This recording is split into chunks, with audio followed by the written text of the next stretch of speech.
favorite program, Life After Parliament, is back on both Parliament TV and radio. I am your presenter, Muyunda Akatama Joe, and my camera person is Emmanuel Kaluva.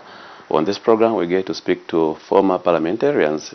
We just want to find out how they are doing after leaving Parliament. It is against this background that today, yet I'm privileged to speak to Madam Grace NJAPAO Efrati, who is a former nominated member of Parliament as well as a former deputy minister in the Movement for Multi-Party Democracy MMD regime. We'll get to find out more about Miss Grace NJAPAO. Madam, welcome to Life After Parliament. Yeah, thank you so much for visiting me, and it's a pleasure that you have come to my house, and this is the Lord's Day, and we thank glory to the Lord. Tell us about yourself and your education background. My name is Grace NJAPAO Efrati. I come from Chavuma district, Northwestern Province. My education background, I have a bachelor's degree in conflicts and resolutions, and some other also diplomas in leadership and political sciences and other things. Above all, I was nominated by President Lev Mwanawasa as a member of Parliament, and again he did appoint me as a Deputy Minister of Home Affairs, and I think being in Parliament and being in government, there's no difference at all, because you know, when you are in Parliament and when you are a Deputy Minister or you are a Minister, the role is the same.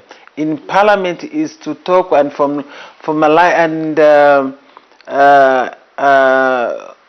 you have to adhere to the rules of Parliament, and also to support the government programs. So when you are in Parliament, you are not there as Grace NJAPAO, you are there as a member of Parliament representing people that voted for you. When I say voted for you, when they voted for President Mwanawasa, who nominated me, I became also an elected member of National Assembly by the virtue of the President being elected and nominating me to be a member of Parliament. So, life after Parliament, I think it is it's a privilege to be there. It's not the right. It's a privilege to be there. And when among 19 million people that time, and the president picks on you, the whole country, that means it's a privilege. It's not a right. And I appreciate that among 19 million people, I was one of them that the President Mwanawasa nominated and appointed as a deputy minister. So it's interesting to be in Parliament. You are there to formalize or to speak on behalf of people. You are there to guide the nation, not to misguide the nation. You are there to speak things that will help the nation and the people that voted for you. So when you are in Parliament, it's something that you have to bear in mind, that I'm here to represent the masses, not to represent yourself. So coming to your question, life after Parliament, I think I'm fine. By His grace, I'm fine. What really motivated you to become a politician? That was 1990, when MMD was a movement. And I think something that inspired me was Lucy Sichoni, the late Lucy Sichoni. She was very strong, talking issues of women. And I looked at her to say, oh, I think she must be my mentor, that one. And also Princess Nakatindi. Those are two women that inspired me. And at the tender age or young age, I was very close to Princess Nakatindi. That time I was living in Matero, and she could even send a driver to pick me up. Go and pick Grace NJAPAO, because I was the secretary. I was a constituency secretary for Matero constituency with the Honorable S.S. Mianda. So those are the two ladies that inspired me. Women's participation in politics is crucial. And how did you navigate through some of these challenges which women face as they try to become politicians? Yes, the challenges that women pass through is about finances. Women, we don't have finances comparing to men, because in way back I think 90s, 70s, 80s, 70s, women didn't have properties as now, because women they've got businesses now. Women, they've got properties now. Women they're doing business, great businesses. But that time women, you have to depend on your husband. And it was like a woman, her role is in the kitchen and having children. But as time went on, we realized that we have the potential to be leaders of this country.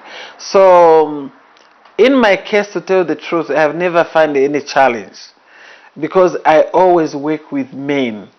My fellow women, yes, I do work with them, but mostly I work with men. And my other mentor is Vijay Mwanga.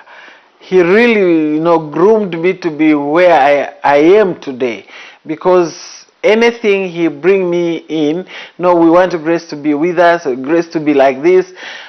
So that is what really inspired me. So at the time you were in politics, did you have a situation where you felt like quitting? Believe you me, I don't know how God made me. I never felt it. Being a woman, you should not, look down at yourself, but be strong. Next year, Zambia will be going to the polls. What message do you have, especially to the women folk out there?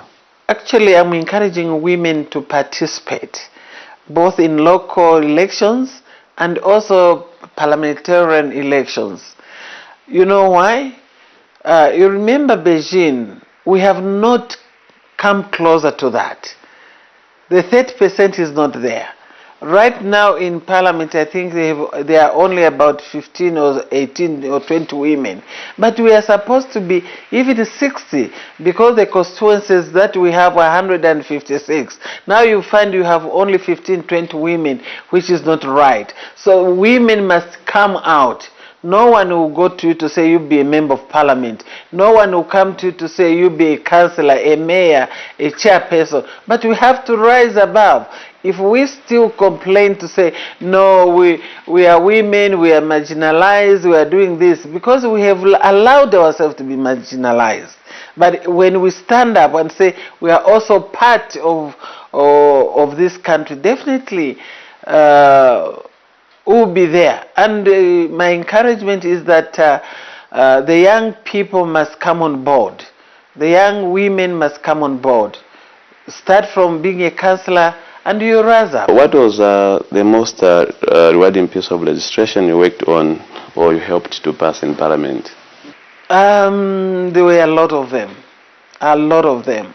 And I enjoyed to be at Minister of Home Affairs, because I had a very, very, very good relationship with my minister, who was late General Shkapasha. And we were two deputy ministers. Honorable Mshota, he is also late.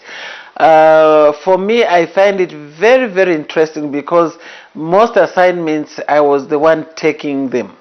Even going to the meetings, I was doing a lot of interactions with people, because we have some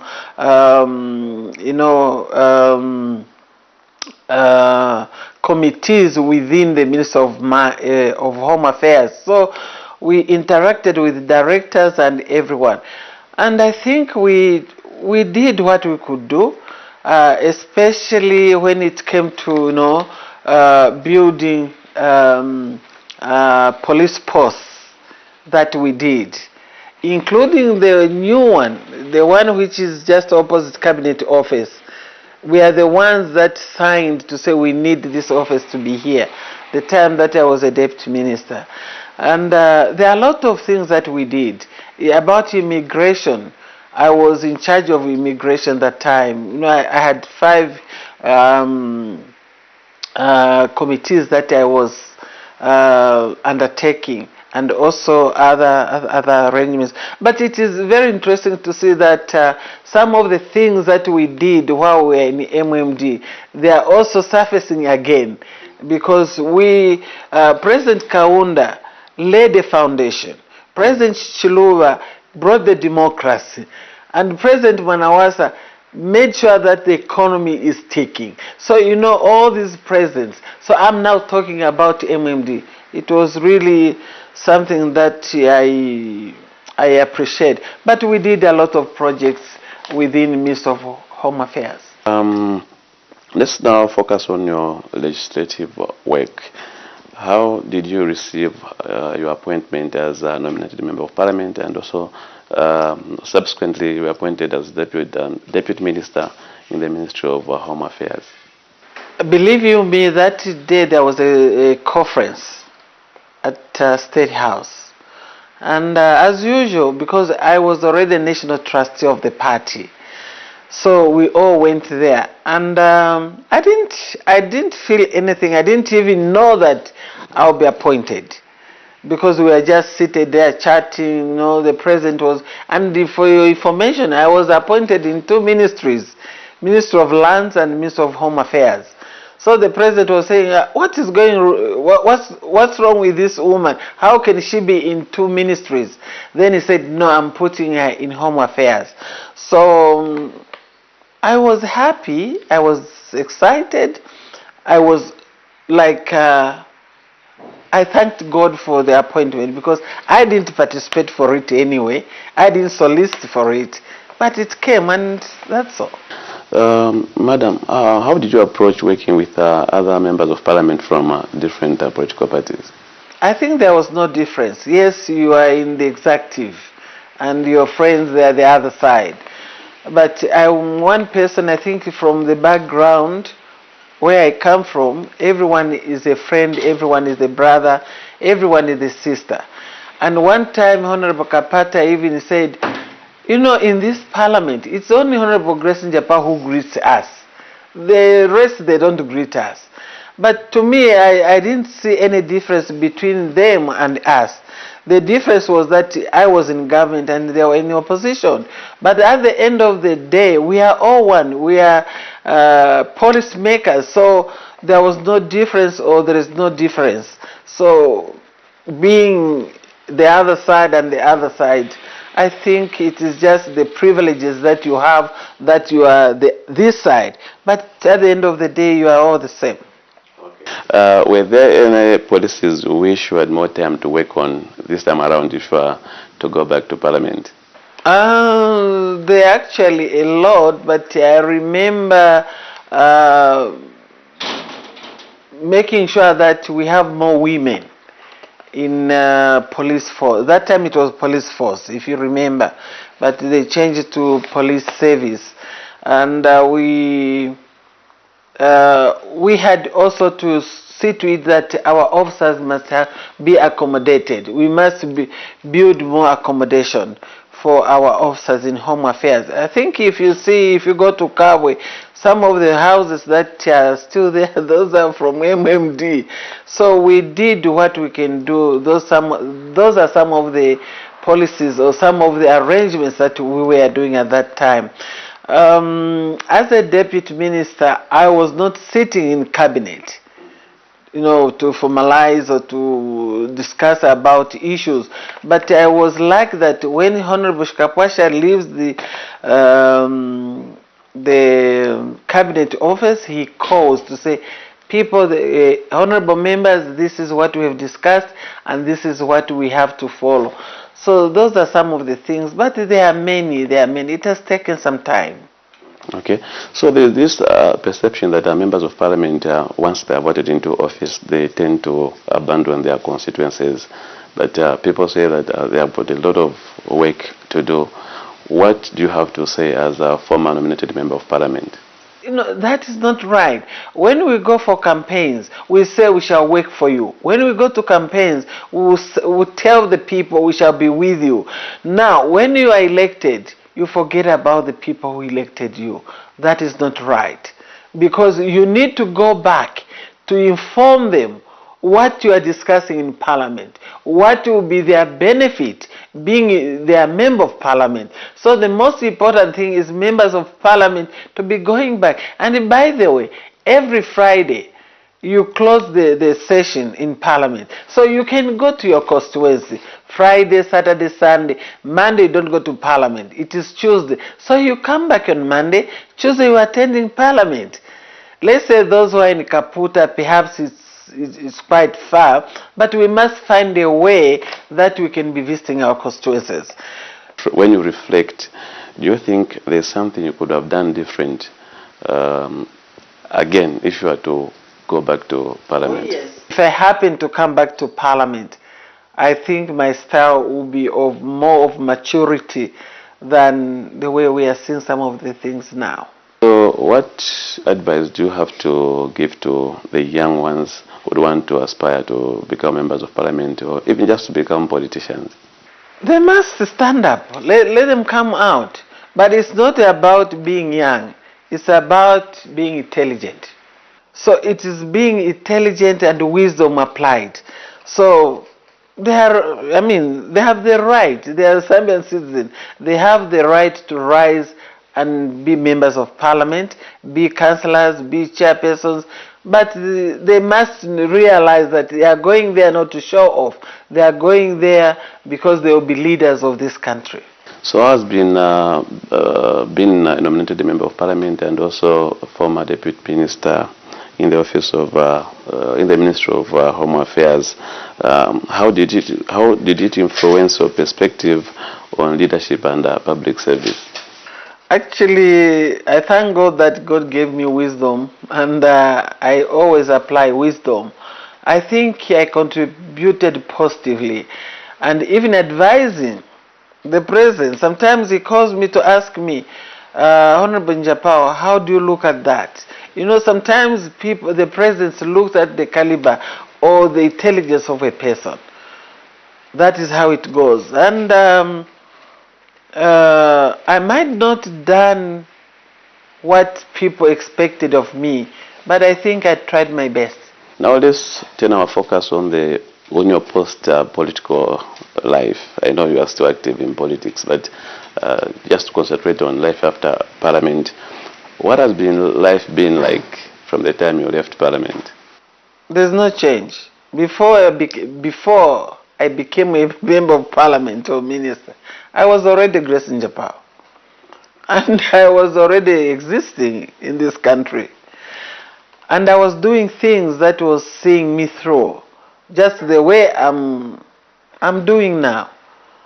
And I don't see any difference that no, now you're out of parliament, you become miserable. Then you want it. You have to prepare yourself. How do you remain involved in politics or public service since you are no longer in parliament? I'm still a politician. I'm still a politician. And as such, I'm a politician. My political background, I started as a branch chairperson in Chunga. Then from there, I was elected as Matero Constituency Women's Secretary. Then from there, I was the Lusaka District Information and Publicist. Then I was a Provincial Information and Publicist. Then I was a National Trustee of the party, twice. So I'm a politician. So what are some of the challenges members of parliament face as they try to represent their people? On that one, I don't know. I don't know, because when you think of something, you want to do something, you want to go into something, you must be ready. you must know exactly why you are going into that game. But if you don't know why you are joining that game, you just want to, because the others are playing that game, you find yourself injured. So perhaps they are failing, they didn't know exactly how it goes. So, but learning is a process. They must learn from those who were there before. Because you need to, people are expecting development in their areas. There is a water crisis. The roads are not, maintained. There are a lot of things, the unemployment of our youth. What should we do as members of parliament? Can we create something that the youth can benefit in our constituencies? Can we also look at the infrastructure in our constituencies? Okay, long time ago we didn't have a lot of money as we have today in constituencies. It was 36 million, I think. Now next year, God willing, it will be 40 million. So members of parliament, they must plan. What should be the priority in the constituents? Is it a road? Is it a borehole? Is it a bridge? Is it a school? Or is it something that people will appreciate? And you cannot do that alone. You need to go back to the people, call them, ask them, what do we want to do in the constituents? What will be our priority? What challenges should we address first before we can go to another challenge? So those are some of the things that members of parliament or those who want to come in parliament should think about. Because if you just want to, because someone is a member of parliament, he's driving a VX or a GX, then I want to go there, then you won't do anything. You must know why you are going into parliament. I think that is very important to me. You must know how you are going to serve your people. You must be there also to contribute. Let people tell you what they feel and come and tell come and speak it out in parliament to say, this is what my constituents want, this is what my constituents has told me to say. But if you don't go and find the problem the constituency is going through, then it will be very difficult for you to contribute, because it is like you are thinking but you are not thinking of them, you are thinking of yourself. So, Madam, I think you are aware that there's this notion that members of parliament should provide solutions to the challenges faced by their constituencies. Some of the people demand that members of parliament should cover all the funeral costs, provide food during funerals, and also render any other help which is deemed necessary by the affected families. Now, what do you think should be done to curb this vice? You know why people in constituencies do that? Because when we go into campaigns, we promise them heaven on earth. No, I'll do this, I'll be attending funerals, I'll be giving you money. Those are lies. You don't tell people that. Once you tell people that, when you go back to them, they'll ask you, you told us that you give us money for food. Give us. We have a funeral there, you said you will help. Give us money for a coffin. But that was not supposed to be like that. And a member of parliament is not supposed to be, taking care of everyone. But a member of parliament, he has or she has a duty by bringing in programs and projects that will help the constituents. If you have some projects and they're earning some money, I don't think there will be a confusion. But if they are just sitting, especially the youth, they're doing nothing, and they see you, they think you are now their savior. But the members of parliament, they must initiate some projects and programs that will empower the people there. Then that trade, but it has been there since memorials. Yeah, so we need just to change the mindset of people, how we do things, by bringing some projects and programs for them. Okay. But we cannot run away from it. This organization that we belong to is called Emeritus Parliamentarians in Africa. Just briefly tell us more about this organization. Yes, I'm a member of the organization, and we thought of, the former members of parliament to come together and form that organization that will look at the welfare of a member of parliament, and also to interact with members of parliament from other countries, to learn from them and also to apply it here. So, as I said, I'm not mandated to speak on behalf of the organization, but I think those are some of the things that we sat and discussed to say, let's see how best members of parliament can be useful into the welfare of the country. What are your concluding remarks as we come in towards the end of this discussion? I'm so grateful that you came, and I'm so grateful that we have discussed, we have shared ideas and notes, but above all, the member of parliament, his or her role is to implement policies in parliament which will help the constituencies where they come from. We are not there to show who has got good English, who is tall, who is short, but we are there to guide. We are there to speak issues that will help the country. We should not speak languages that will divide the country, because we have only one country, which is Zambia.